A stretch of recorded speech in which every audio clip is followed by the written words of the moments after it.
Welcome, my friends. Tonight, we're going on a gentle and peaceful journey into the strange and fascinating world of the human mind. You might not even notice it, but every day your mind whispers little stories to itself. It guides your thoughts and actions, shapes your emotions and memories, and sometimes clings to habits that seem curious at first glance. These are the quiet rituals you perform without thinking, patterns you have developed for comfort or protection. From rehearsing conversations before they happen to replaying old messages long after the sender has forgotten them, you carry a symphony of behaviors that reveal more about you than you may realize. In this calm space, we will explore 25 habits that might feel strange, quirky, or even embarrassing. Each one has a hidden purpose, a deeper truth that hints at your fears, hopes, and needs. By gently examining these habits, you'll see that they are not flaws to hide, but windows into your inner world. They can teach you about your longing for connection, your relationship with yourself, and the way your brain copes with uncertainty. This isn't a lecture, it's a quiet walk through the mind's wild garden, noticing the flowers growing in unexpected places. As you get comfortable, allow yourself to relax with the rhythm of your own breathing. Let your thoughts drift like clouds in the sky. You might even close your eyes and imagine you're lying beneath a tree, watching branches sway as the soft breeze of curiosity passes over you. With each passing moment, feel yourself moving closer to a calm, restful state. There is no need to remember everything we discuss. The ideas will find their own place in your mind. Just listen and let your body sink into whatever surface supports you. And if this journey helps you find peace and tranquility before bed, we'd be thrilled to reach a simple goal together. If you feel calm while listening, gently tap that like button. No rush, no pressure. Just a small gesture to share this atmosphere with others. Sometimes one soft click can let another person know they aren't alone in their strange habits. So, shall we begin? Let's step into the first of our 25 curious habits and uncover the truth it reveals about who you are. Rehearsing conversations in your head. You know that scene all too well. You are washing dishes or walking to work, and suddenly a conversation starts in your mind. You hear your voice in someone else's, practicing words that haven't yet been said. Maybe you're imagining the perfect way to explain yourself, planning a future argument, or crafting a confession you'll never make. It feels like a private rehearsal before the real play. You might even run through the same dialogue several times, each time adjusting a phrase or tone as if you are directing the script. This strange habit can fill the quiet moments of your day and make you feel both prepared and exhausted.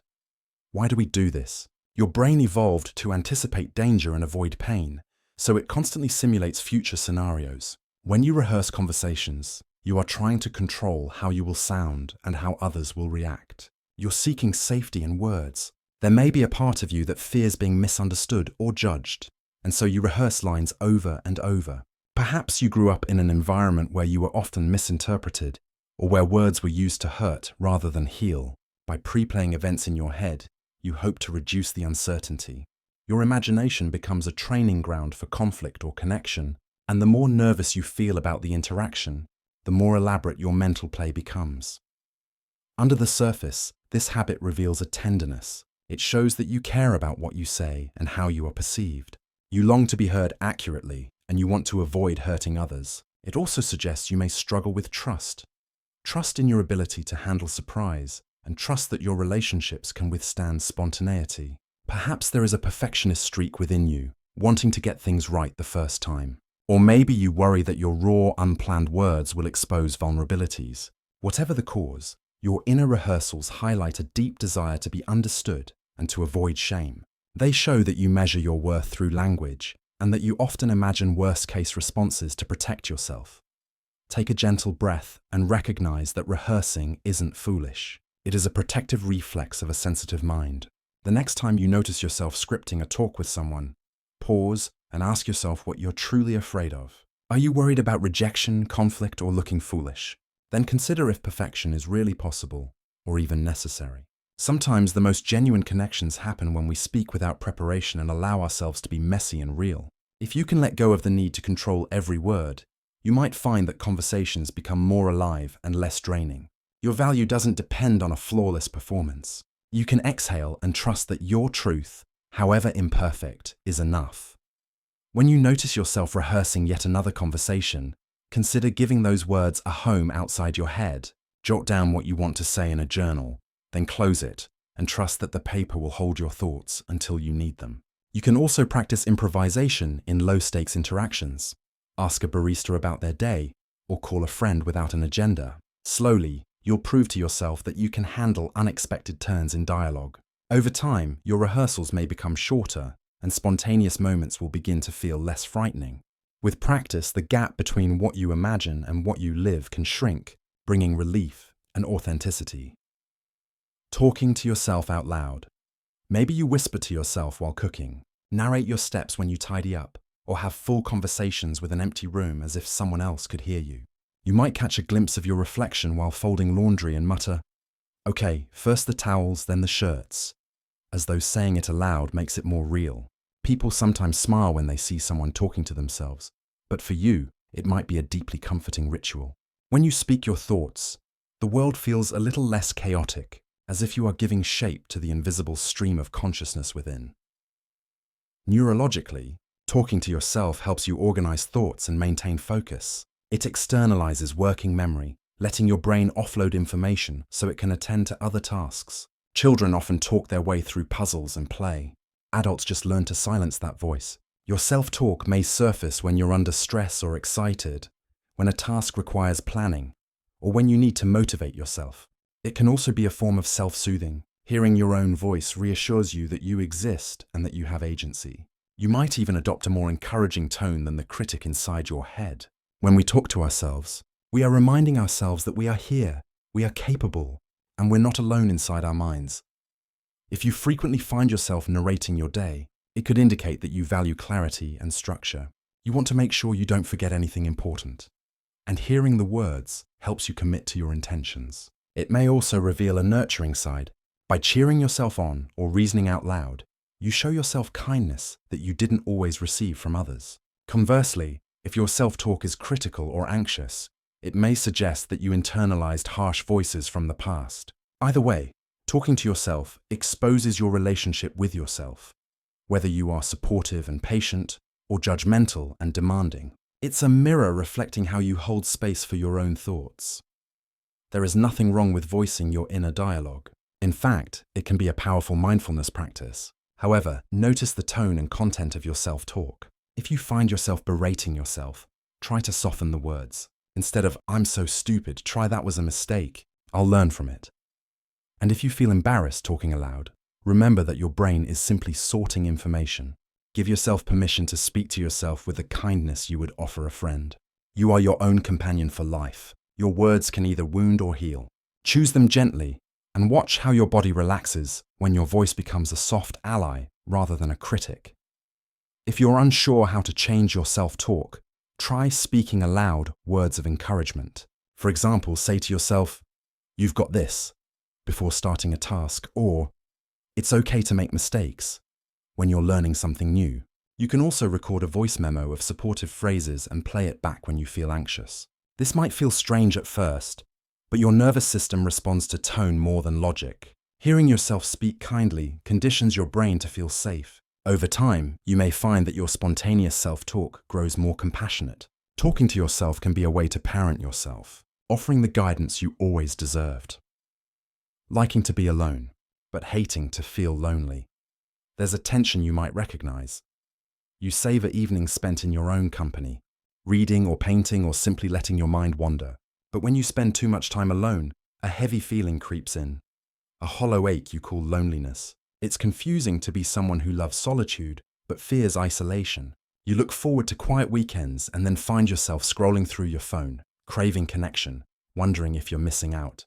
You close the door to protect your peace, and moments later, you peek through the window, longing for someone to knock. The human brain is wired for connection. For most of our history, survival depended on belonging to a group.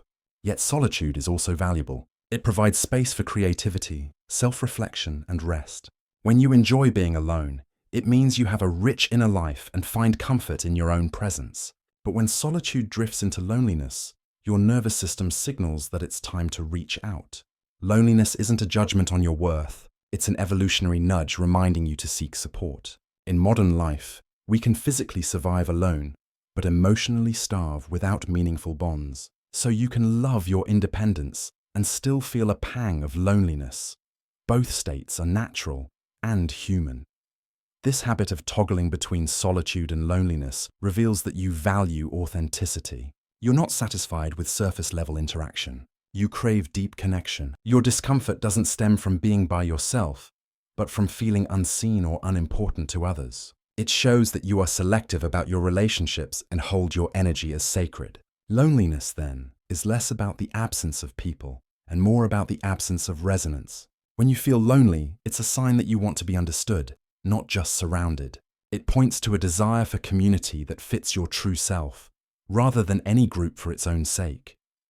If you often navigate this paradox, practice discerning between healthy solitude and isolating loneliness. Ask yourself, am I enjoying this space or am I hiding? Reach out to someone whose presence feels nourishing, even if it's just to share a quiet moment. Seek activities that combine solitude with connection, like reading in a cafe or attending a class. Let yourself be seen in small ways, while still honoring the need to recharge alone. Remember, craving connection doesn't mean you're weak or needy. It means you're alive. Embrace both sides of the coin and let each enrich the other. To balance solitude and social nourishment, try creating rituals that honor both needs. Plan regular dates with yourself where you do something that fills you up.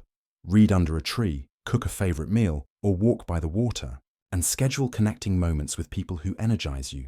Join a club, attend a class, or reach out to an old friend. Let your social time be intentional, not obligatory. In doing so, you demonstrate to yourself that relationships can be chosen and rewarding rather than draining. Solitude then becomes a gift rather than a shield, and loneliness serves as a gentle reminder to seek meaningful contact when you need it. Over-explaining. Everything. Picture yourself describing why you were late. You recount the traffic, the spilled coffee, the phone call you had to answer, adding every detail so the other person understands there was no ill intent. Even when no one is accusing you, you pile on explanations. You might even over-explain your jokes, your decisions, or your feelings. You feel an urge to justify yourself, fearing that if you don't, someone will think less of you or misinterpret your motives. And after you finish speaking, you replay your words, wondering if you left anything unclear. Over-explaining often develops as a response to criticism or chronic misunderstanding. If you grew up in an environment where your feelings or choices were questioned, you learn to defend yourself preemptively. The brain associates thorough explanation with safety. If everyone knows your reasoning, there's less room for blame. Over-explaining can also stem from perfectionism. You want to control how others perceive you, so you provide as much context as possible. And sometimes, it's rooted in anxiety. An internal voice whispers that if you leave out one detail, disaster will follow. So you speak and speak, trying to cover every possible misreading.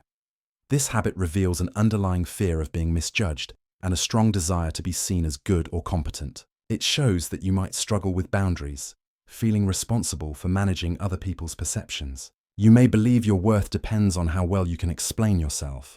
At the same time, your over-explaining highlights your thoughtfulness. You want people to feel comfortable and informed, and you hope to avoid misunderstandings. It's a testament to your empathy and your commitment to clarity. The challenge is that the more you explain, the more you may signal you don't trust the other person to understand or accept you.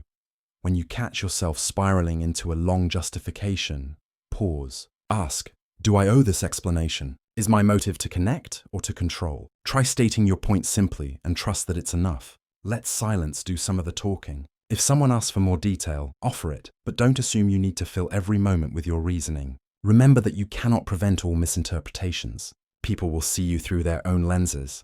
Allow them that, and free yourself from the exhausting task of managing their thoughts. You deserve to speak freely and breathe deeply between sentences. One way to soften the urge to over-explain is to practice stating your point and then sitting in silence. It might feel uncomfortable to let a sentence stand alone, but watch how others often fill the quiet with understanding rather than judgment. You can also ask clarifying questions to make sure you've been heard accurately, such as, does that make sense? Or, do you need more information? This gives listeners the chance to ask instead of assuming that they misunderstand you. Over time, you'll build confidence in your ability to convey meaning without exhaustive justification.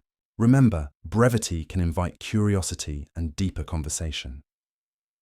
Making jokes. When you're uncomfortable, You've likely been in a serious situation where a laugh slips out. Maybe it's at a memorial service, a tense family meeting, or during a heated debate. As soon as the tension rises, you crack a joke or smile nervously. Humor bursts forth like a pressure valve, lightening the atmosphere. Others may appreciate the levity, or they might look at you in surprise, wondering why you're laughing now. Afterwards, you question yourself. Was that appropriate? Why can't I sit with discomfort without making light of it? Yet you also know that without those jokes, the heaviness would feel unbearable. Humor is a coping mechanism. It releases dopamine and endorphins that help your body navigate stress. When you feel anxious or sad, laughter can provide a momentary escape from difficult emotions. For people who grew up navigating conflict or trauma, joking became a tool to diffuse tension and protect themselves. Making others laugh can also be a way to regain control. If everyone is chuckling, the situation feels less threatening. On a social level, humor bonds us. It signals safety and shared understanding.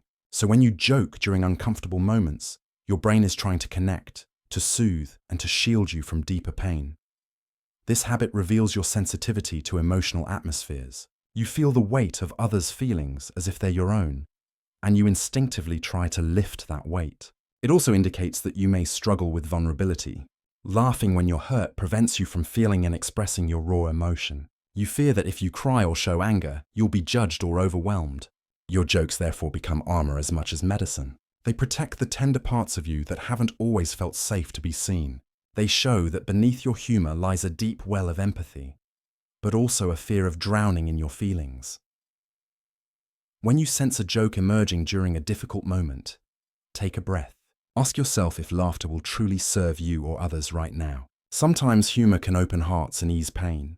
Other times it distracts and suppresses. It's okay to use laughter to cope, but give yourself permission to feel what's beneath it. You can laugh later, after you've allowed tears or anger to have space. If you do make a joke, let it be gentle and grounded in compassion, not deflection. Remember, being serious doesn't mean being heavy forever. Balance light and dark, and you will find that your humor becomes more authentic and healing, rather than defensive. If humor is your shield, consider experimenting with other ways to navigate discomfort.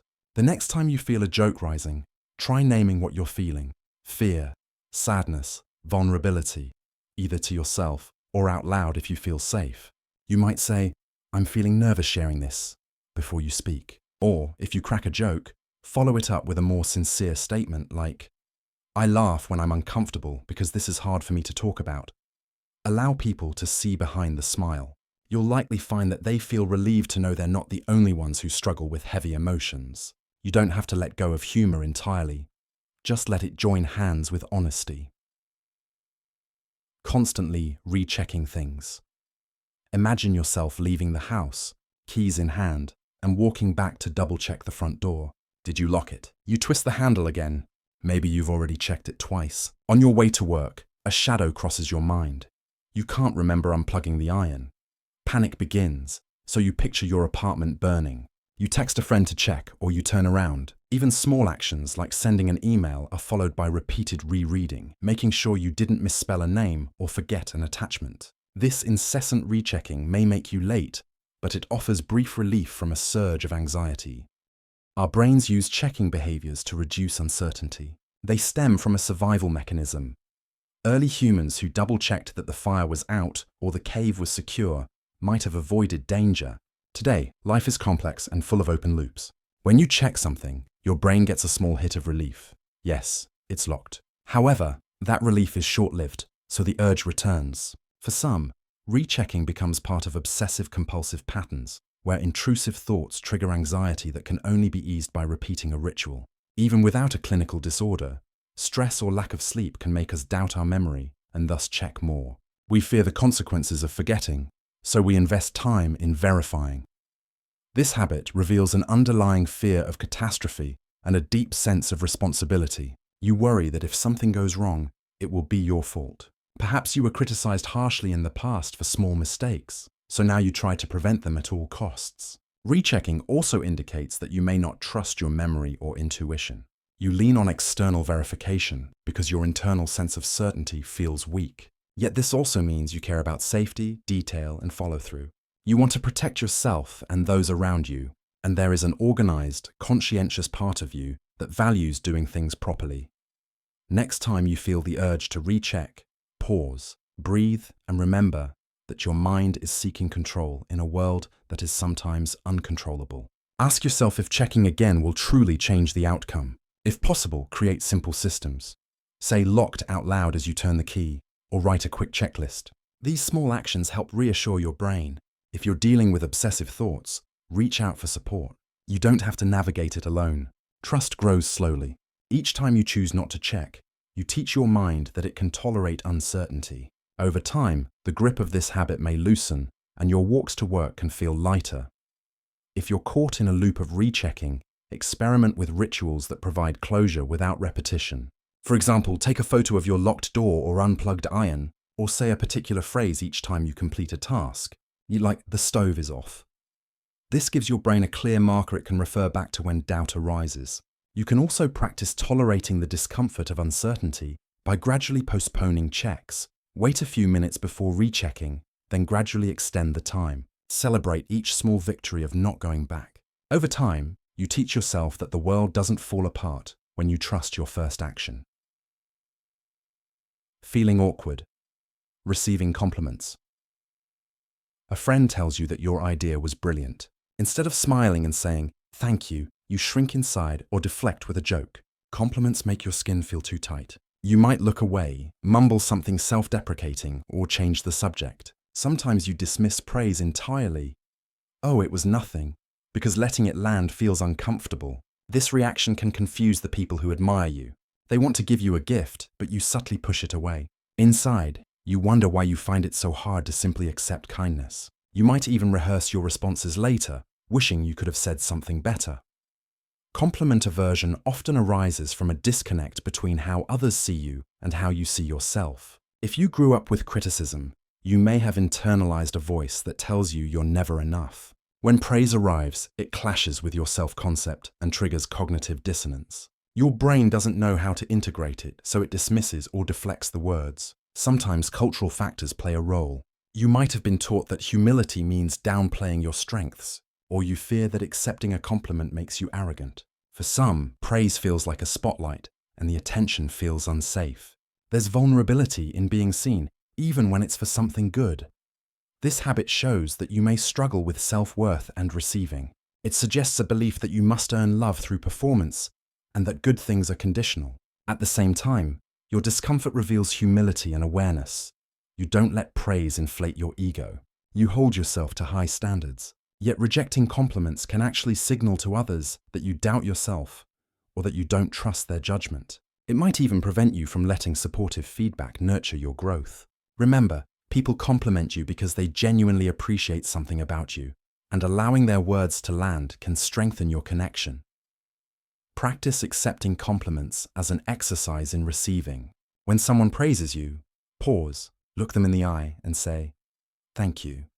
Resist the urge to explain or minimize. You can add, "That means a lot coming from you," if it feels true. Notice any discomfort in your body and breathe through it. Over time, this gets easier. Let compliments become small affirmations that counter your inner critic. They are not currency or tests. They are gifts. By letting them in, you honor the giver and honor the parts of yourself that are worthy of appreciation. To become more comfortable receiving compliments, start by giving genuine compliments to others and noticing how they react. You'll likely see their faces soften and their spirits lift. Use this as evidence that praise is a form of nourishment, not manipulation. Then, practice receiving by yourself. Stand in front of a mirror and say, "You did well today," and notice any resistance. If praise feels dangerous, ask yourself where that belief comes from.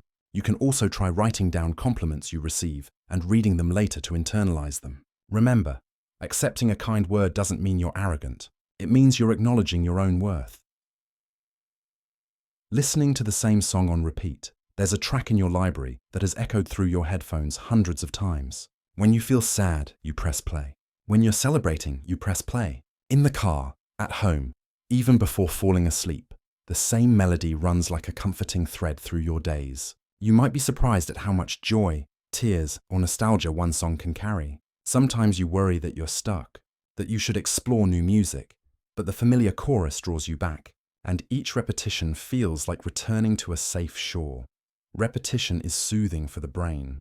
When you know what comes next in a song, there's no cognitive effort. You anticipate the beat, lyrics, and emotion, and this predictability calms your nervous system. Listening to a favorite song on repeat can help regulate mood, anchoring you in the present, or connecting you to a specific memory.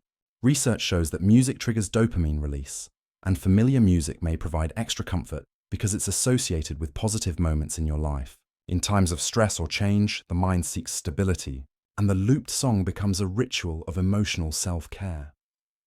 The habit of replaying one song over and over reveals that you may crave consistency amid chaos. You might be sensitive to sensory overload and find relief in known patterns. The song may also hold personal meaning. Perhaps the lyrics mirror your feelings, or the melody reminds you of a person or place. By returning to it, you honor your past and validate your present. It's also a form of mindfulness. You focus on the texture of sound and give your mind a moment's rest from rumination. In some cases, repeating the same song can signal that you are processing an emotion, using the music as a container until you're ready to move on. There's no harm in loving a song deeply. If you feel stuck, though, gently experiment with variations. Find covers, acoustic versions, or songs with similar mood, but different melodies. Notice how they make you feel. Music can be a bridge between emotions you're ready to feel and those you aren't yet. So keep your favorite track close, but also let new songs into your life. You might discover that the comfort you find in one chorus exists in many places, ready to support you when needed. You can deepen your relationship with music by consciously curating playlists for different moods. Include that beloved song on a playlist titled Comfort, but also add songs that evoke hope, strength, or curiosity. Allow yourself to ride musical waves that guide you through sadness into light, rather than looping in one emotional state. You might even learn the instrument that plays your favorite song, turning passive listening into active creation. When you understand the structure of the melody you love, you might find a new appreciation for the artistry behind it. Ultimately, your repeated listening can be the doorway into a broader musical journey. Daydreaming. What if? Scenarios. You're reading an email or waiting for a bus when your mind lifts off into an imaginary world. Suddenly, you're picturing yourself living in a different city, talking to someone you miss, or playing out a scenario where everything goes differently. You imagine conversations that never happen, loves that never start, careers that never were. The daydream is so vivid you may even feel the emotions of that alternate life. Excitement, regret, relief. Then you snap back into the present moment, sometimes unsure how much time has passed, with a mix of longing and gratitude for the places your mind can go. Your brain is a simulation machine, constantly projecting into the future and recalling the past to prepare you for what comes next. Daydreaming allows you to practice and plan without consequence. It can be a creative process, where you explore ideas and possibilities. It's also a coping mechanism. When reality feels dull or painful, the mind transports you somewhere more interesting or comforting. In moderate amounts, daydreaming improves problem solving and can even help you regulate emotions. However, when it becomes excessive, it can distract you from real connections and responsibilities. The key is balance, letting your imagination roam while also being grounded in the here and now. This habit reveals that you are a visionary at heart. You feel deeply and think broadly, always curious about what could have been or could still be. It shows you may have unmet desires or unresolved feelings that seek expression through fantasy. Perhaps you long for adventure, intimacy, or transformation, and these what-if narratives offer temporary relief. At the same time, daydreaming shows that you possess a rich inner life and the capacity to empathize. By imagining different scenarios, you expand your sense of self. The challenge is ensuring you don't use daydreams to avoid actions that would bring you closer to the life you truly want. Next time you catch yourself drifting away, gently ask what your mind is seeking. Is there a feeling or experience missing from your present that your imagination is trying to provide? Use your daydreams as maps rather than escapes. They can reveal what your heart longs for, which you can then bring into reality through small steps. You might be surprised at how many what-ifs you can make real when you start moving towards them. Let your fantasies inspire you, then return to the earth and plant seeds here. Channel your daydreams into creativity. If you love imagining parallel lives, try writing a short story about one of them, or painting a scene from your favorite what-if.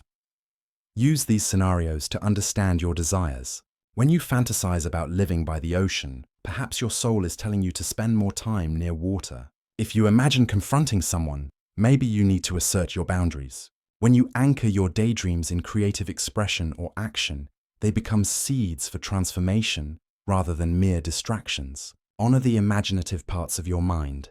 They are glimpses of what your heart seeks. Tidying. When you're stressed. It starts when your mind feels messy. The dishes pile up, papers scatter across the table, and a weight sits on your chest. Suddenly you can't stand the clutter. You roll up your sleeves and scrub the counter, organize the bookshelf, or sweep the floor with fervor. As your hands move, your thoughts slow. Each neatly stacked item brings a small sense of relief, each wiped surface a tiny victory over chaos. By the time you finish, your space is clean and your shoulders have dropped, if only a little. You might smile at the order and feel ready to face whatever originally overwhelmed you. Cleaning can be a form of self-soothing. When you can't control your emotions or circumstances, you can control your environment. Physical tidying provides immediate feedback. You start with a mess and end with a clear surface.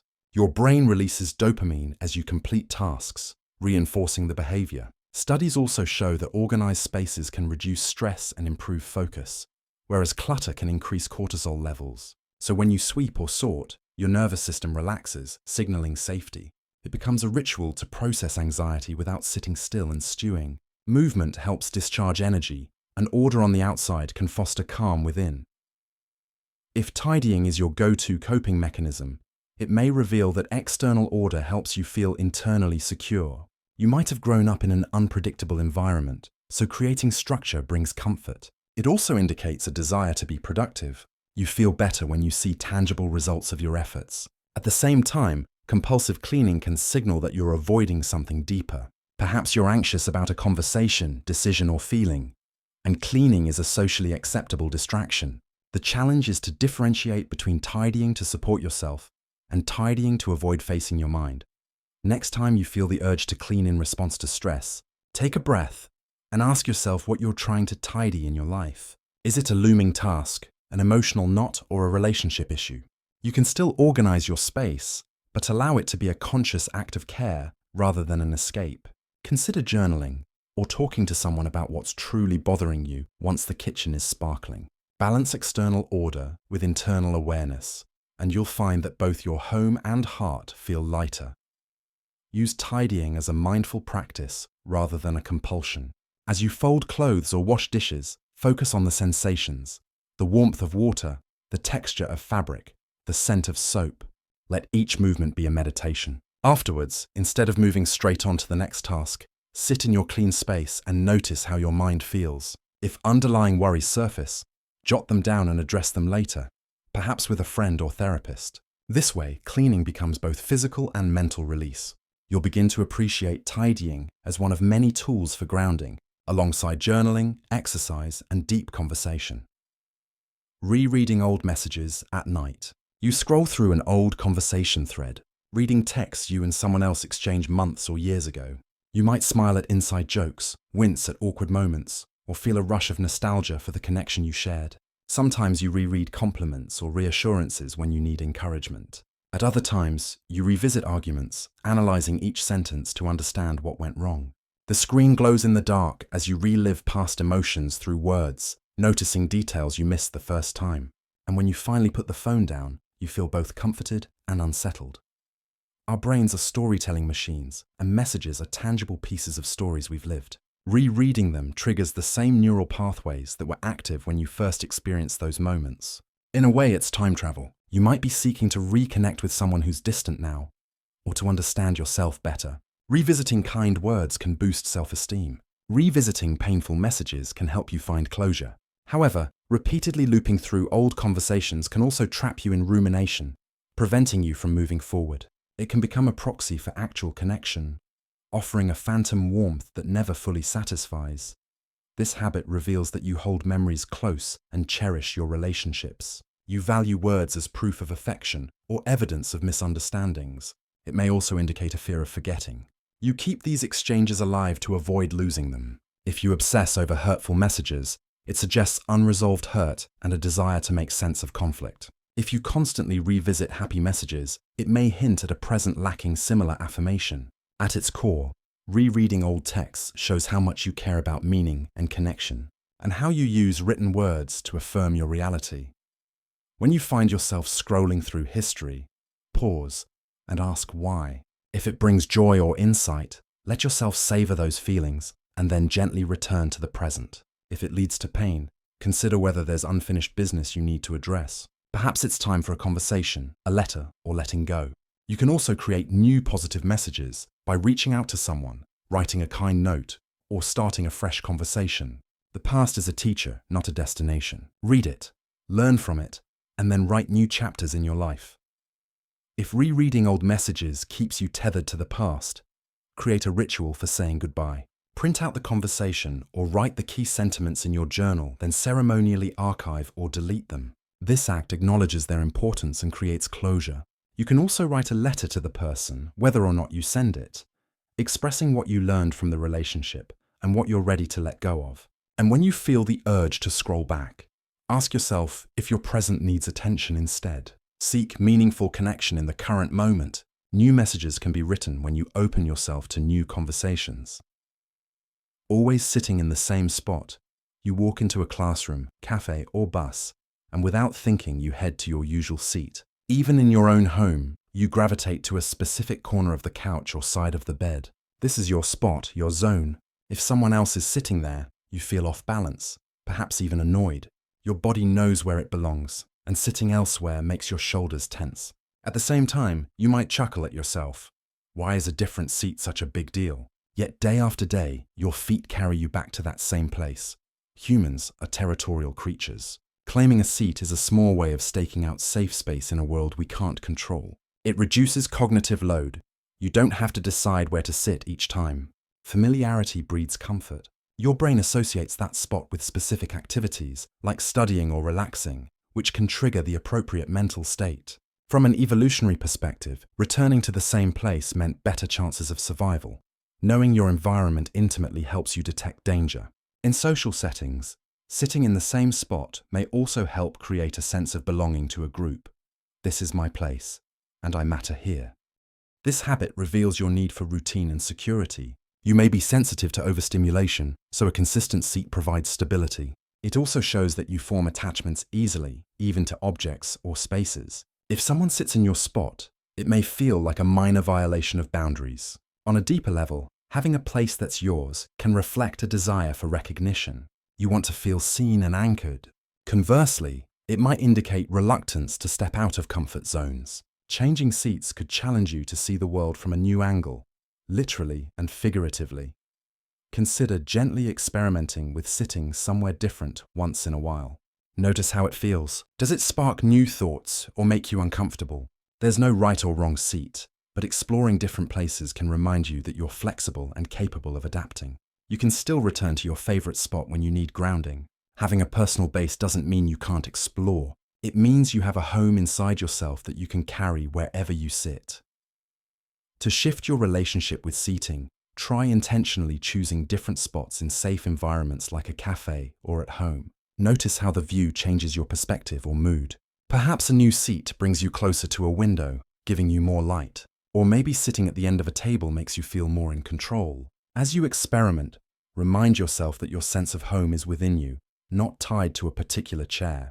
Over time, this flexibility can translate into bigger life decisions, making change feel less threatening and more adventurous. Avoiding eye contact. When thinking deeply, you're discussing a complex idea or recalling a memory when your eyes drift away. You stare at the ceiling, the floor, or a distant wall instead of meeting the listener's gaze. It happens at interviews, when you're explaining your work, or when someone asks you a personal question. If someone tries to make eye contact, you may feel your concentration slip. You might even pace the room as you talk, letting your gaze rest on objects rather than faces. Afterwards, you wonder if people think you were rude or dishonest. But while you were looking away, you were actually diving deeper into your thoughts. Eye contact is a powerful social cue. It demands attention and uses cognitive resources to read and respond to expressions. When you think hard, Your brain diverts processing power away from social monitoring toward internal computation. Looking away reduces social load, allowing you to focus on recall or problem solving. Studies show that gaze aversion increases during complex mental tasks.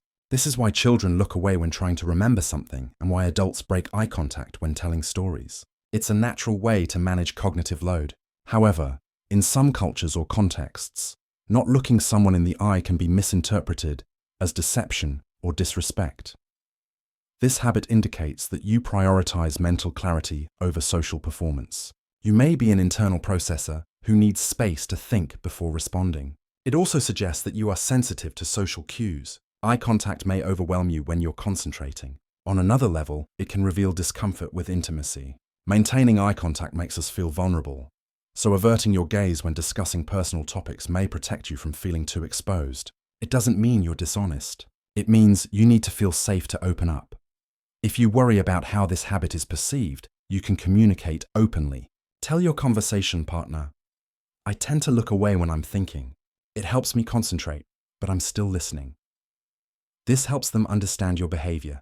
You can also practice returning to eye contact after you've organized your thoughts. Remember, you don't owe constant gaze to anyone. Your brain's way of handling information is valid. By honoring your need to look away at times, you allow yourself to think clearly and respond more authentically. If avoiding eye contact feels like a barrier, practice with someone you trust. Sit facing each other and hold eye contact for gradually increasing periods, breathing deeply and noticing what emotions arise. You might laugh, cry, or feel discomfort, and that's okay. Eye contact exercises can build tolerance and even intimacy. You can also remind others that your gaze doesn't reflect your honesty. Saying, "I process better when I look away," communicates your needs and invites understanding. Remember, your worth isn't measured by how long you can hold someone's gaze. It's measured by the sincerity of your words and actions. Taking a breath. A midway reflection. Take a moment to notice the threads weaving through the habits we've explored so far. Whether you are rehearsing conversations, craving solitude, over-explaining, cracking jokes in tension, checking locks, or struggling to accept praise, each habit is a creative attempt by your mind to keep you safe. They are responses to uncertainty, gestures toward connection, and shields against shame. By looking at them without judgment, you might see that beneath every quirky behavior is a nervous system trying to find its balance. This awareness alone can be healing. It transforms habits from sources of guilt into invitations for curiosity. Our brains are shaped by millions of years of evolution. They are designed to detect threats and seek belonging. Yet we live in a world with schedules, phones, and social expectations that didn't exist for our ancestors. Many of our habits can be seen as mismatches between ancient wiring and modern life. When you stay up late walking or showering, your body is trying to process adrenaline. When you sit in the same seat, you're reclaiming a territory like your ancestors did around the fire. Instead of judging yourself for being strange, you can smile at the ancient wisdom inside you that is still trying to navigate contemporary reality. Notice how often control and surrender dance together in these habits. You rehearse conversations to control outcomes. You avoid eye contact to avoid being overwhelmed. You crave chaos to fight the boredom of calm. Yet there is always a point where control gives way to relief. A deep breath when you accept that you've locked the door. A sigh when you receive a compliment. A giggle after you've held back tears. The more you practice recognizing when control becomes exhausting, the more you can choose to let go. Remember, life rarely goes according to script, and sometimes the most beautiful moments arise when you stop rehearsing and start living. Beneath the humor and checking and apologizing lies vulnerability. Laughing at serious moments or making jokes when you're uncomfortable hints at a fear of being seen in pain. Over-explaining may mask a fear of misunderstanding. Eye contact can feel like a spotlight on your soul, making you want to avert your gaze. These habits are your armor. They help to protect you when you didn't feel safe enough to be vulnerable. But as you create safer relationships and kinder self-talk, you might find that you can slowly take off that armor. Vulnerability doesn't mean weakness. It means showing up as your full self, trusting that those who love you will meet you there. Self-compassion is the gentle thread that can weave all these insights together. Imagine talking to yourself the way you speak to a dear friend who is struggling. You wouldn't scold them for daydreaming or rereading messages. You would say, "It makes sense you did that. You were looking for comfort." This same kindness can soothe your nervous system and encourage change from a place of support rather than shame. Being compassionate toward yourself doesn't absolve you from growth. It provides the safety needed for transformation. When you soften your internal dialogue, your strange habits may feel less heavy and more like part of your story. Loneliness and connection are interwoven themes. You crave both solitude and community, sometimes at the same time. This duality highlights the human need for autonomy and belonging. Habits like talking to yourself or pets, avoiding social celebrations, and craving chaos during calm all point to the complex dance between wanting to be seen and fearing vulnerability. As you examine these patterns, ask yourself where your loneliness really comes from. Are you isolated, or are you disconnected from your authentic self even when people are around? Seek relationships that honor both your independence and your desire for intimacy, and be honest with yourself about what kind of connection truly nourishes you.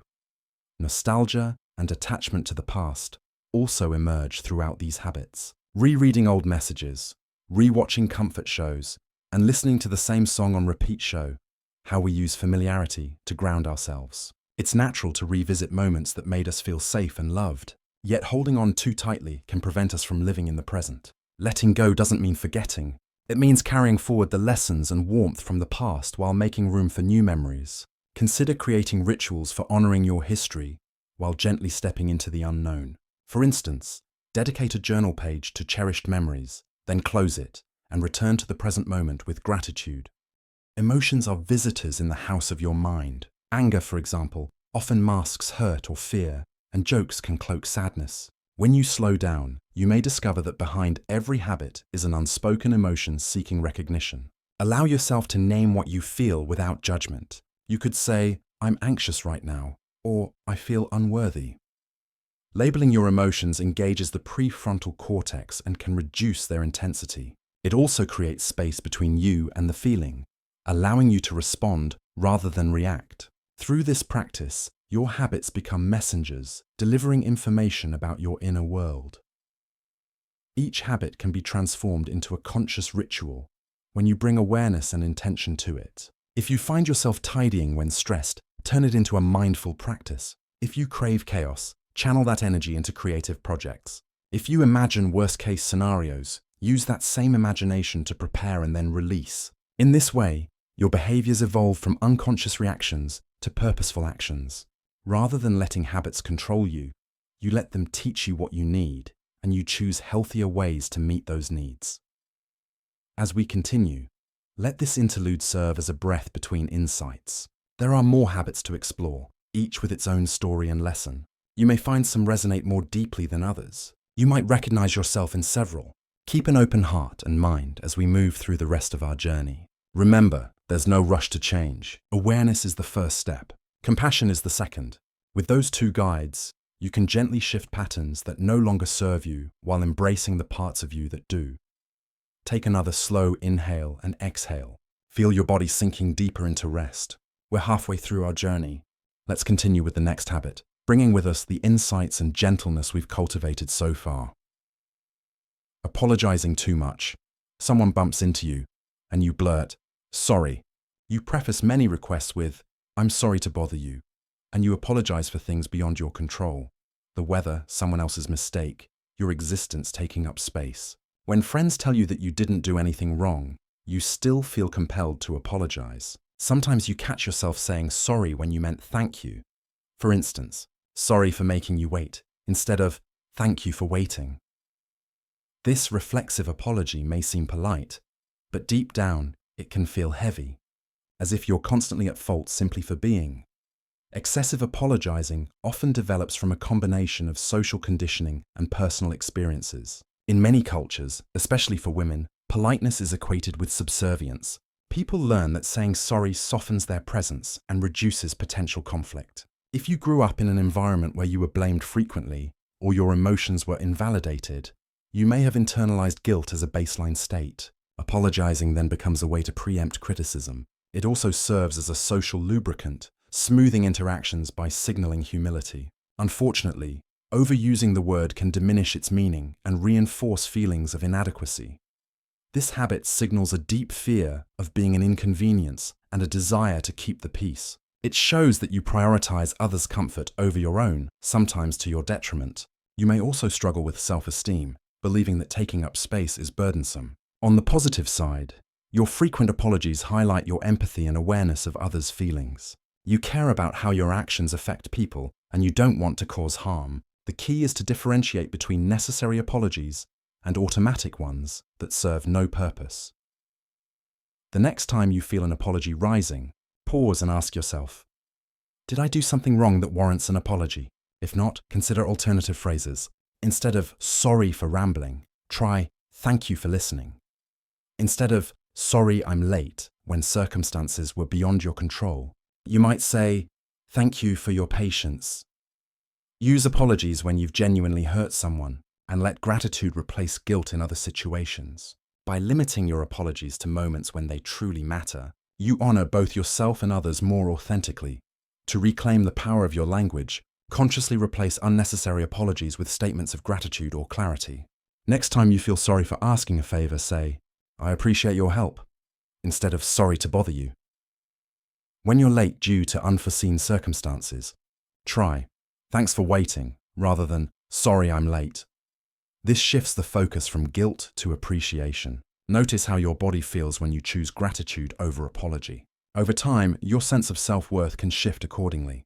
You'll still apologize when needed, and your apologies will carry more weight because they'll be less frequent and more sincere. Laughing at serious moments. You sit in a meeting where the topic is intense, but you feel a giggle rising in your throat. You might be listening to someone share a vulnerable story, and suddenly a small laugh escapes. Sometimes it's not laughter, but a smile that creeps across your face at inappropriate times. You know how it looks, and you try to stop, but your body seems to betray you. Afterward, shame follows. You didn't mean to minimize anyone's experience. You wonder why your emotional responses seem mismatched to the moment. This involuntary laughter is a defense mechanism. When the brain perceives a threat, physical or emotional, it seeks ways to dissipate tension. Laughter releases endorphins, which can help you cope with uncomfortable feelings such as grief or fear. In some cases, people with trauma histories may experience inappropriate laughter as part of emotional dysregulation. Their nervous systems learn to mask pain with humor. Laughter can also be a way to signal that you are not a threat. In social contexts, smiling or laughing can indicate openness and ease, even when inside you feel the opposite. It's your body's attempt to maintain connection when you don't know how to respond. This habit suggests that you might struggle to process intense emotions. Rather than sitting with sorrow, anger, or discomfort, you jump to levity. It shows that you're sensitive to the feelings of others and want to make situations feel less heavy, but may not trust that you can handle the weight. There might be a disconnect between your internal experience and your external expression. On the other hand, your laughter can reveal a resilient spirit that seeks light in dark moments. It demonstrates that you have a natural instinct to find humor, even amid pain. Awareness is the first step toward change. When you feel laughter creeping in during a serious moment, try to focus on your breath. Ground yourself in the present by noticing sensations in your body. Acknowledge any discomfort instead of suppressing it. If you do laugh inadvertently, apologize if needed, and explain that it's a nervous reaction rather than mockery. Over time, practicing mindfulness and giving yourself permission to experience difficult emotions can help align your responses with the gravity of the situation. You can still use humor to heal, but you'll also allow space for solemnity when it's needed. As you learn to navigate serious moments without defaulting to laughter, remember that every emotion has its role. You can visualize your emotions as colors on a palette. Humor is bright yellow, grief is deep blue, anger is red. Allow yourself to paint with all of them when the moment calls. Practicing naming your emotions in conversation can help you express them more appropriately. For example, say, I feel sad about this, or I'm nervous talking about this. This invites connection without hiding behind a joke. Over time, you'll find that laughter becomes a tool for healing rather than hiding. Craving chaos. When life gets too calm, you've experienced periods where everything seems settled. Your work is stable, relationships are harmonious, and you have free time. Yet instead of relaxing, you feel restless. You might start an unnecessary argument, take on an overwhelming project, or make impulsive choices that inject drama into your life. The calm feels uncomfortable, like waiting for a storm that never comes. Part of you might even feel guilty for being bored when nothing is wrong. You secretly wonder why you can't just enjoy peace. Our nervous systems adapt to the level of stimulation they experience regularly. If you grew up in an environment filled with unpredictability or high energy, calmness may feel foreign. Your body is accustomed to adrenaline, and when things slow down, it seeks familiar intensity. Additionally, our brains release dopamine when we engage in new or risky activities, so chaos can temporarily feel rewarding. There's also a psychological concept called adrenaline addiction, where people become conditioned to excitement and discomfort when life is quiet. When you create chaos, you're satisfying a habitual need for stimulation, not necessarily a conscious desire for trouble. This habit reveals that you may have an underlying belief that you don't deserve peace, or that calm is a precursor to disaster.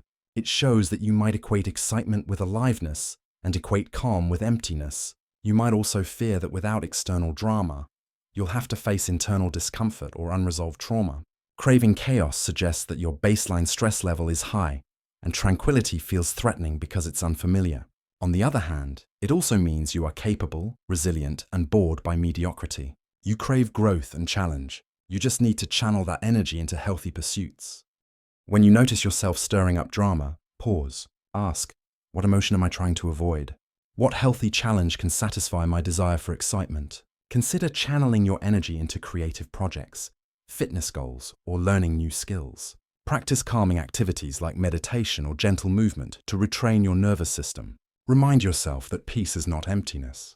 It's a fertile ground for creativity and deeper connection. You deserve calm, and you can learn to enjoy it without inviting chaos. To soothe your craving for chaos, you can explore healthy forms of stimulation. Physical exercise, dancing, or adventure sports can provide the adrenaline rush you seek in a controlled environment. Engaging in creative projects or learning new skills can challenge and excite you without disrupting your life. Mindfulness practices like meditation and yoga may feel uncomfortable at first, but they teach your nervous system to find peace in stillness. Over time, your baseline stimulation level adjusts, and calm will feel less like absence and more like presence. You'll discover that excitement doesn't have to equal stress. Taking long showers or late-night walks during stressful days, you might find yourself standing under a hot shower, letting water wash over you for far longer than necessary. Or maybe you lace up your shoes and walk through your neighborhood at night, long after others have gone to bed. These rituals become escapes, small sanctuaries where you can think, cry, or simply breathe. The repetition of footsteps or the sound of running water soothes you, and for those few moments, you feel separate from the pressures of your life. When you return, your mind feels clearer, your body lighter, even if nothing has changed externally.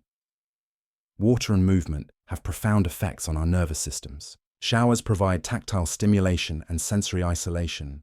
The sound and feel of water can lull your brain into a meditative state.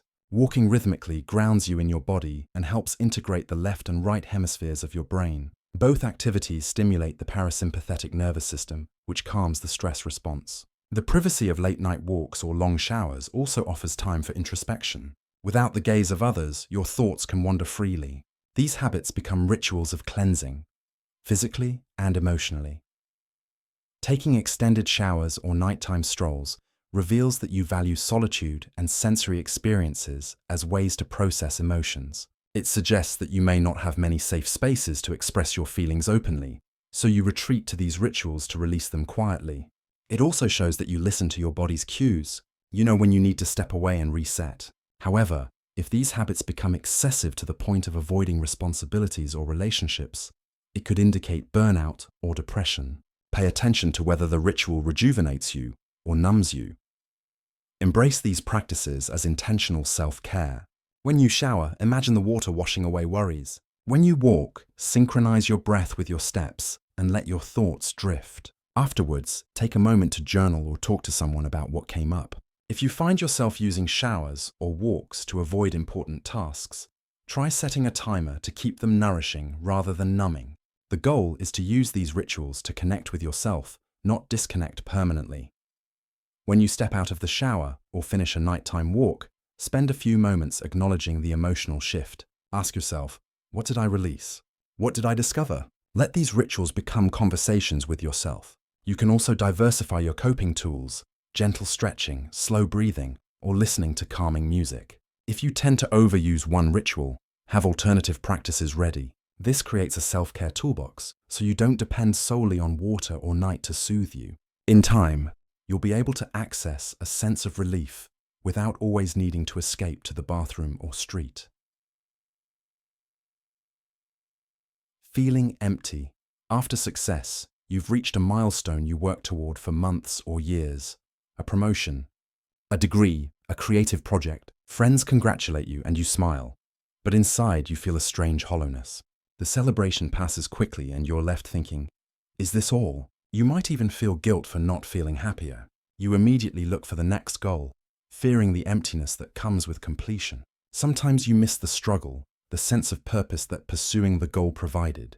The success is real, but the fulfillment is fleeting. This phenomenon relates to the brain's reward system. Dopamine spikes when we anticipate a reward more than when we receive it. The pursuit of a goal engages us, providing meaning and structure. When we attain it, the excitement diminishes and we return to baseline, experiencing what's known as hedonic adaptation. Additionally, if your self-worth is tied to achieving, once you succeed, you may feel lost without a new objective. It's not that success is empty, it's that our brains and cultures often teach us to chase outcomes rather than savor journeys. The emptiness signals an opportunity to reassess what truly brings meaning. Feeling empty after success reveals that you may be chasing validation or identity through external achievements. It shows that your drive is strong, but your ability to receive satisfaction may be underdeveloped. It can also indicate that you derive joy from progress, learning and growth rather than end states. On the positive side, this habit means you're ambitious and resilient. On the challenging side, it can lead to chronic dissatisfaction if left unchecked. Recognizing this pattern allows you to explore other sources of fulfillment. Relationships, experiences, presence. When you reach a goal, practice celebrating intentionally. Instead of rushing ahead, pause. Reflect on who you became in the process, the obstacles you overcame, and the skills you gained. Share your success with loved ones and allow their pride to bolster yours. Then redirect your focus from achievement to alignment. Ask, what values do I want to live by? How can my next steps reflect them? This shifts the pursuit from endless striving to purposeful living. Fulfillment lies not in any single success, but in the ongoing dance between effort and meaning. After achieving something significant, intentionally give yourself time to adjust. This might involve a landing ritual, like taking a short trip, writing about your journey, or doing an activity unrelated to your goal. Celebrate with loved ones, not just on the day of the success, but in small ways over the following weeks. Allow the experience of accomplishment to sink in. At the same time, broaden your definition of success. Instead of focusing solely on outcomes, notice the daily successes in showing up, practicing kindness, and living according to your values. Gratitude practices can help anchor you in ongoing fulfillment rather than fleeting highs. Imagining worst-case scenarios. You're about to take a flight and you picture the plane crashing. Your partner doesn't answer the phone and you imagine they've been hurt. Before a meeting, you visualize being humiliated, forgetting your notes, or losing your job. These thoughts pop into your head uninvited, playing like a disaster movie. Sometimes they motivate you to prepare. Other times they just feed anxiety. Loved ones might tell you to think positive, but the catastrophic images keep returning. You worry that by imagining them, you might make them happen. Yet you can't seem to stop. Catastrophizing is a cognitive distortion that amplifies potential dangers and underestimates your ability to cope. It's rooted in your brain's negativity bias, which evolved to prioritize threat detection. Imagining worst-case scenarios can be a form of mental rehearsal. You think that if you anticipate disaster, you can prevent it or brace yourself for it. However, this mental habit often increases stress and can lead to avoidance. It hijacks your nervous system, keeping you on high alert even when the likelihood of disaster is low. Trauma and anxiety can exacerbate this pattern, making it feel like a protective instinct. This habit reveals a deep desire for control and an underlying belief that the world is unpredictable and unsafe. It shows that you may have experienced situations where preparation was necessary for survival, so your brain assumes that constant vigilance will protect you. On one hand, your ability to foresee challenges can make you a thorough planner and someone people rely on in emergencies. On the other hand, living in a constant state of alertness can drain you and diminish joy. Imagining the worst is a way of mentally bracing against future pain, but it also prevents you from fully living in the present. Next time your mind jumps to catastrophe, pause and label the thought, "This is a worst-case scenario, not a prediction." Then imagine a best-case scenario to balance it out. Challenge the belief that worrying will prevent bad things. Remind yourself of times you handled difficulties successfully. Consider writing down your fears and then listing evidence for and against them. Therapy, meditation, and grounding exercises can help calm the nervous system and reduce catastrophizing. You deserve to live with hope and preparation, rather than fear disguised as foresight. Reframe worst-case scenarios by acknowledging your resilient track record. Make a list of challenges you have faced and overcome. Review it when your mind spins catastrophic tales. You can also practice visualizing best-case and most realistic scenarios, then prepare accordingly. For example, if you're flying, imagine arriving safely. Imagine a small delay and imagine an unlikely emergency. Then pack a book, snacks, and learn the safety procedures. Once you've prepared, gently release the fixation on disaster. Remind yourself that worrying does not prevent problems, but problem-solving and self-care can mitigate them. Trusting yourself is a powerful antidote to fear. Talking to pets, plants, or objects. You find yourself chatting with your cat about your day or apologizing to a plant when you forget to water it. You might name your car or laptop, stroke its dashboard when it misbehaves and say, "Come on, girl, you can do it." Some part of you knows these entities can't understand, yet the urge to speak to them feels natural and comforting. Maybe you pour your heart out to a stuffed toy when no one else is around. These conversations are private, free of judgment, and often imbued with more emotion than you show to most people. Humans are social beings, and language is our tool for connection. When other humans aren't available or feel unsafe, we turn to anthropomorphism, attributing human traits to animals or objects to satisfy our need to relate. Talking to pets has been shown to reduce stress, lower blood pressure, and increase oxytocin levels. Verbalizing thoughts aloud, even to non-responsive listeners, helps organize and process emotions. Plants respond to vibrations, and while they may not understand, your care can enhance their growth and your sense of stewardship. Naming objects personalizes them, making them feel like allies rather than tools. This habit reveals your capacity for empathy and creativity. It shows that you find companionship in unexpected places, and that you need spaces where you can express yourself without fear of repercussion. It may also suggest that you feel lonely or unheard, turning to animals or objects because they provide unconditional presence. In some cases, talking to inanimate or nonverbal beings allows you to practice vulnerability and build confidence in sharing your feelings. On the other hand, if this habit replaces human connection entirely, it could indicate social anxiety or trauma around trusting people. Embrace your conversations with pets, plants, and objects as part of your self-care. Let them be a bridge, not a barrier, to human relationships. Notice the relief you feel after confiding in your cat, and see if you can share a small piece of that truth with a trusted person. Acknowledge that your plants and possessions aren't truly listening, but that speaking aloud helps your heart. Allow your quirky habit to remind you of your innate need for connection, and let it guide you towards seeking it more openly with those who can respond. Share your conversations with non-human companions with others. Tell a friend how talking to your plant makes you feel grounded, or share a picture of your pet's attentive eyes.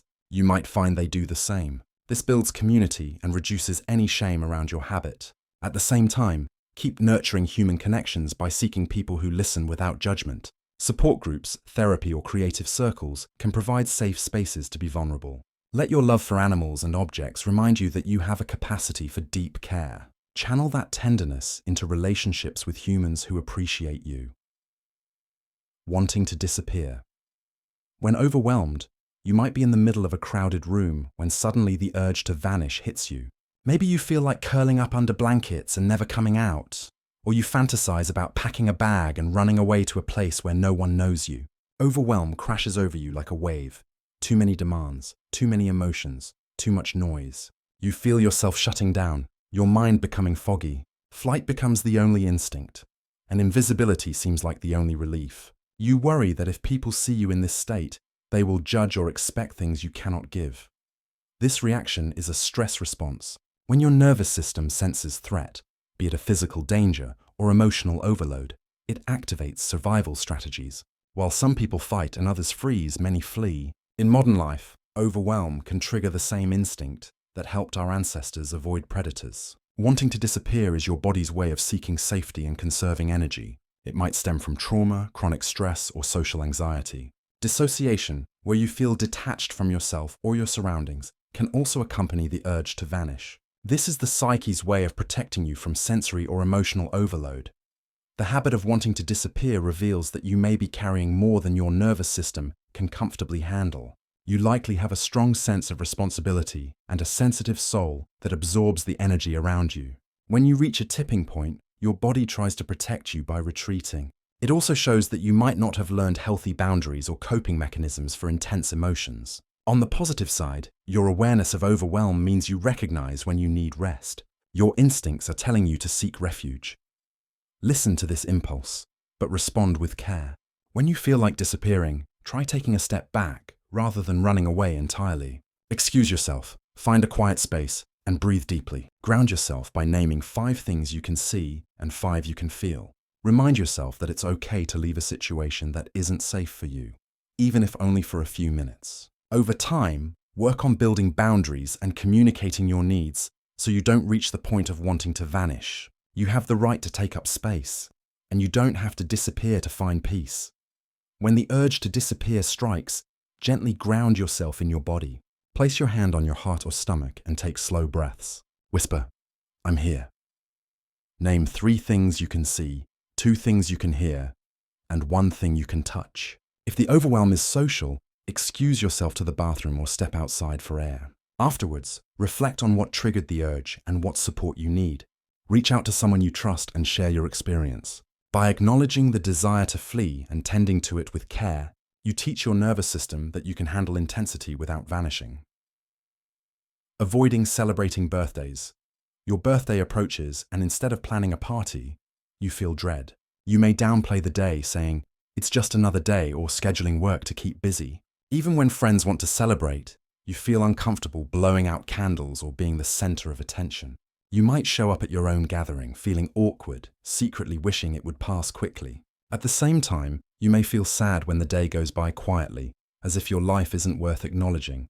The conflicting feelings leave you wondering why celebrating yourself is so hard.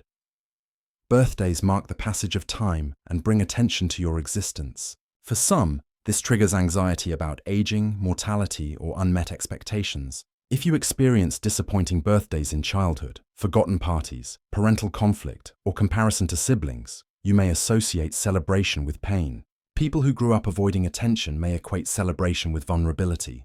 There's pressure to enjoy the day and to feel grateful, which can feel forced if you're dealing with depression or low self-esteem. Celebrations also highlight social networks. If yours feels small, a party might amplify feelings of loneliness. All of these factors can lead to avoidance. This habit reveals that you may struggle to receive love and acknowledgement. It shows that you might downplay your achievements and presence to avoid discomfort. You might fear that celebrating yourself will appear narcissistic, or you might not believe you deserve celebration.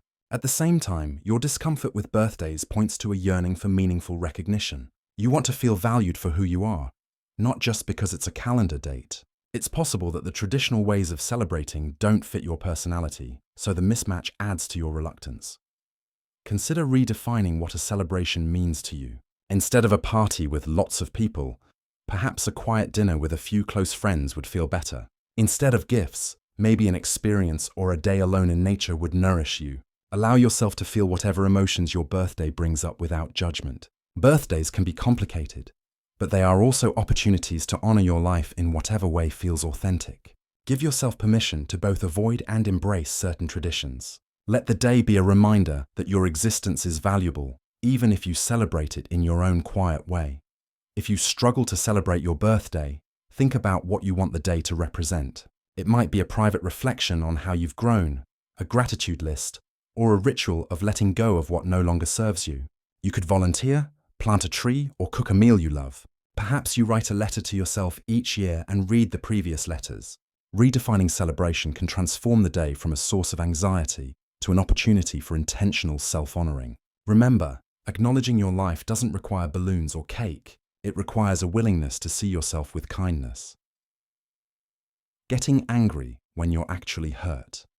A loved one cancels plans, and instead of feeling sad, you lash out. Someone makes a harmless joke about you, and you snap back defensively. When you're disappointed or embarrassed, your go-to reaction is anger rather than tears. Afterwards, you might regret your outburst, realizing that under the heat was a tender bruise. But in the moment, anger feels powerful. It surges through you like fire, burning away vulnerability. You might think, if I show I'm hurt, I'll look weak. Or, anger protects me from pain. This pattern repeats in relationships, and sometimes people distance themselves because they misunderstand the source of your anger. Anger is a secondary emotion, often covering up primary feelings like sadness, fear, or shame. It releases adrenaline and provides a sense of control. In environments where vulnerability was mocked or punished, people learn to channel softer feelings into anger because it feels safer. Anger also serves as a boundary setter. It pushes others away when you feel threatened or disrespected. However, habitual anger can harm relationships and prevent healing. If you aren't aware of the underlying hurt, anger can become a shield that isolates you from compassion, both others and your own. This habit signals that you may have unresolved trauma or a fear of vulnerability. It shows that your nervous system responds to hurt by preparing to fight rather than to seek comfort. On the positive side, your anger means you care deeply and that injustice affects you. You have passion and a strong sense of right and wrong. The challenge is learning to access and express the softer emotions hiding beneath the anger. When you do, you open the door to intimacy and understanding. When you feel anger rising, pause and ask yourself what's underneath. Are you hurt, scared, embarrassed? Practice naming these primary feelings, even silently to yourself. Communicate with sentences like, "When you cancelled, I felt disappointed and unimportant," instead of exploding. If it's hard to identify your emotions, journaling or therapy can help. Learning to sit with vulnerability takes courage, but it will enrich your relationships and your own sense of peace. Anger has its place as a protector, but it doesn't have to be your only armor. To untangle anger from hurt, practice expressing your feelings in smaller, less charged situations. If your coffee order gets messed up, instead of snapping, try saying calmly, "I actually ordered oat milk. Could we switch it?" When you start small, you build a habit of voicing needs without aggression. Reflect on triggers that typically turn hurt into anger and write about them. Discuss your pattern with someone you trust or a therapist. As you build emotional vocabulary and safe outlets for vulnerability, you may find that your anger softens into sadness that can be shared and comforted rather than defended. Watching the same comfort show. Again and again, after a long day, you curl up with your blanket and turn on a television show you've already watched several times. You know all the characters' names, their jokes, and the outcomes of each episode. You can recite dialogues with them, and the scenes feel like familiar rooms you revisit. When new shows feel too unpredictable or emotionally taxing, your comfort show becomes your safe haven. You may worry that rewatching the same thing is a waste of time, yet it fills you with a sense of coziness and belonging that few things do. Repetition is calming because it eliminates uncertainty. Your brain doesn't have to process new information, so it can relax. Familiar stories also evoke nostalgia, transporting you back to previous times in your life when you first watched the show. They serve as emotional anchors. Research suggests that rewatching favorite shows can provide a sense of companionship and regulate mood. It's similar to rereading a favorite book. The story becomes a friend you trust. In a world filled with surprises, a predictable narrative is like a warm blanket for your mind. This habit indicates that you may use media as a coping mechanism. It reveals that stability and comfort are important to you. You might find solace in predictability because other areas of your life feel unpredictable or overwhelming. It also shows that you value emotional safety. You'd rather revisit known feelings than risk unexpected ones. On the positive side, this speaks to your ability to find nourishment in simple pleasures. On the challenging side, it may hint at avoidance, a reluctance to engage with new content that could expand your worldview or inspire growth. There's nothing inherently wrong with a comfort show ritual. It can be a healthy way to unwind. To keep it from becoming an avoidance pattern, try balancing rewatching with watching something new occasionally. Notice if your comfort show is preventing you from exploring new hobbies or connecting with people. Allow the show to be a sanctuary, not a hiding place. Enjoy the warmth of what you know, and gently invite yourself to discover new stories that might also bring comfort. To balance comfort, watching with growth, create a ritual around exploring new shows or genres. For example, allow yourself to watch one new episode after every 3 episodes of your comfort show. You can also watch the pilot of a new series with a friend or read about the making of your comfort show to deepen your appreciation for storytelling. If your comfort watching is linked to a specific emotional need, seek other activities that offer similar feelings, like reading feel-good books, cooking, or spending time with supportive people. Let your familiar shows be part of a diverse palette of comfort, not the entire canvas. Feeling like a different person. At night during daylight hours, you follow a routine. You work, run errands, take care of responsibilities. But as night falls, something shifts. You might feel more creative, adventurous, or introspective. Thoughts you push away during the day resurface. You may stay up late, writing in your journal or having deep conversations. Even your emotions change. You might feel melancholy or euphoric without clear reason. You sometimes think, who am I after dark? It's almost as if 2 versions of you exist, the daytime self and the nighttime self. Circadian rhythms influence mood, energy, and cognition. Some people are naturally more alert and imaginative in the evening, when cortisol drops and melatonin rises. Darkness reduces external stimuli, allowing thoughts and feelings to surface. At night, the world slows, and the mind has space to wander. Culturally, night is associated with mystery, creativity, and intimacy. The brain's default mode network becomes more active, promoting introspection. For many, the quiet of night provides a break from societal expectations, giving permission to explore parts of themselves suppressed during the day. This habit suggests that you have a rich inner life that blossoms when external demands fade.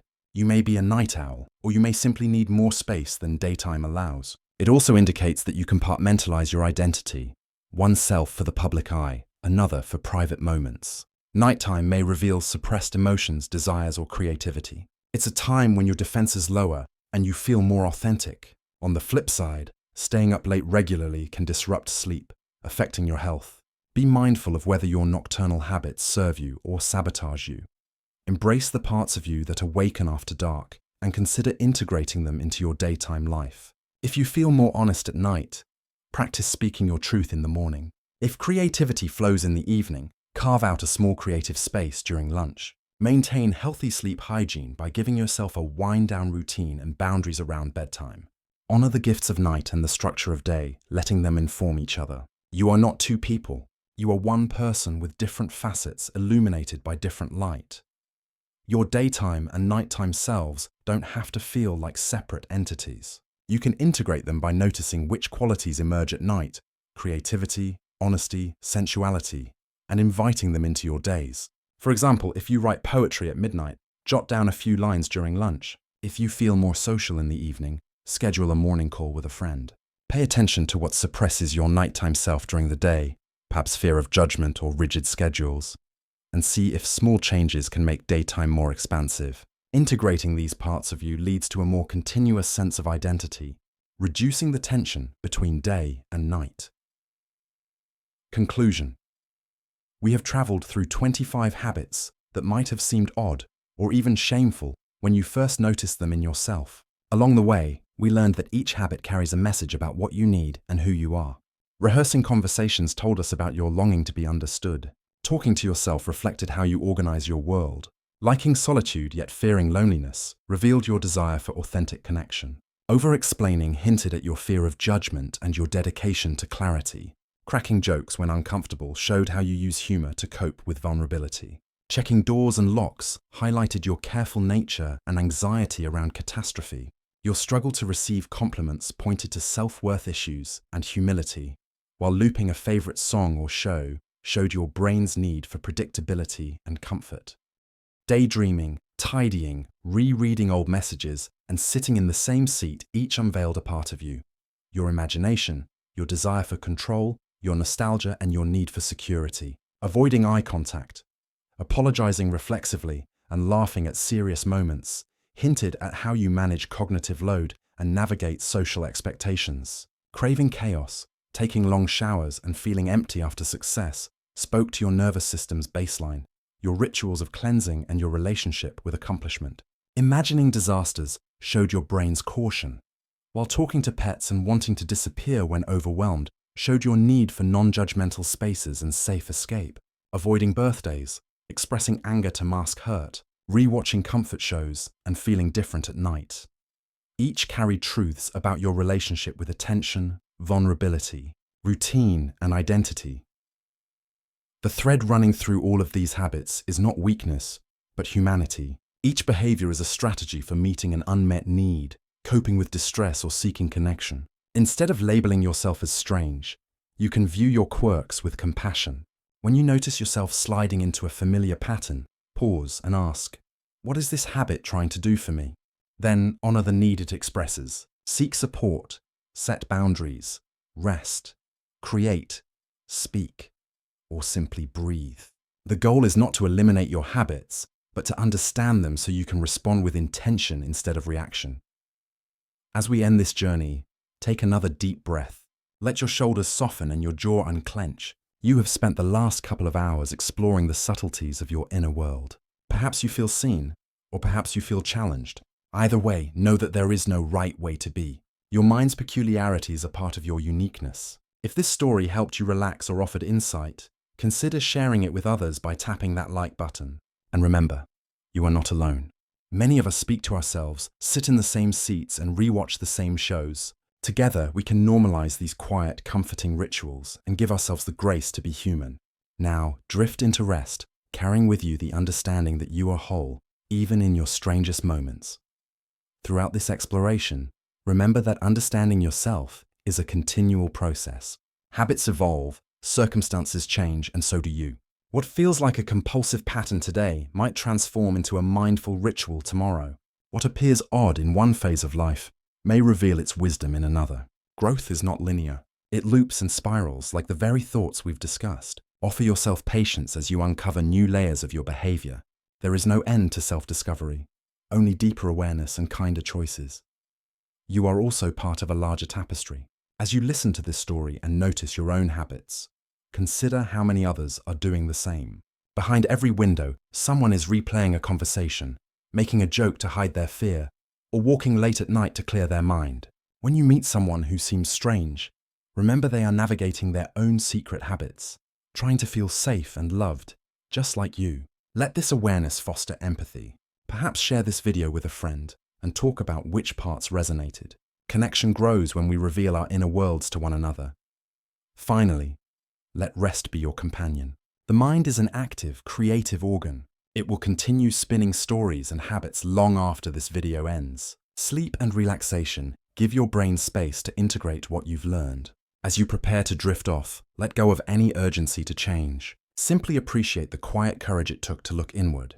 Tomorrow or the next day, you might notice one of your habits surfacing. Smile at it. Say hello as if greeting an old friend, then decide whether to follow it or choose a new path. Either way, you are learning. Either way, you are worthy. Before we part, remember that awareness is not a one-time act, but a practice. Keep tuning into the small things you do without thinking. The way you arrange your desk, the words you repeat to yourself, the places you seek comfort. These seemingly insignificant actions are the language of your soul, speaking volumes about what matters to you. If you listen closely and respond gently, you will cultivate a relationship with yourself based on curiosity rather than judgment. Let that be the compass that guides you, day after day, through the beautiful, messy, endlessly fascinating world of being human.